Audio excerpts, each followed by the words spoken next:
அன்பார்ந்த நேயர்களே, உங்களுக்கு ஒரு முக்கியமான ஒரு பொருளை காட்ட போகிறேன். அது என்னன்னா, யாரும் இல்ல தோட்டத்துக்குள்ள ஒரு 2 காட்டு யானைகள் புகுந்து அவ்வளோ ஒரு அட்டகாசம் பண்ணிட்டு போய் இதுதான் முதல் முறையாக இங்கே எல்லாம் யானை வந்து இந்த மாதிரி பண்ணியிருக்கு. அது பண்ணிட்டு நீங்கள் எல்லாம் நினைக்கலாம் இதெல்லாம் யானை பண்ணலாம், நீங்களே பண்ணியிருக்குதுன்றதுக்கு. பாருங்க, இங்கே பாருங்க, இங்கே பார்த்தீங்களா, இதுதான் யானை சாணம். இதுதான் யானை சாணம்.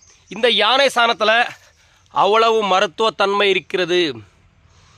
ஆமாம், உண்மையிலே யானமும் இப்போ நம்ம மாட்டு சாணத்துக்கும் யானை சாணத்துக்கும் ரொம்ப வித்தியாசம் இருக்குது. இந்த யானை சாணத்தில் அந்த யானையோட ஒரு தன்மை இந்த சாணத்திலே தெரியுது. பாருங்கள், அவ்வளோ அருமையாக இருக்குது இந்த சாணம்.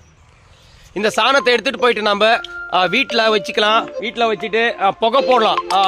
காஞ்சி வச்சுட்டு, வெயிலில் காஞ்சி வச்சுட்டு புகை போடலாம் அன்னு எனக்கு நல்லாவே தெரியும். அதுக்கு தான் இந்த யானை சாணத்தை எடுத்துகிட்டு இருக்கிறோம். நெல்லிக்கதை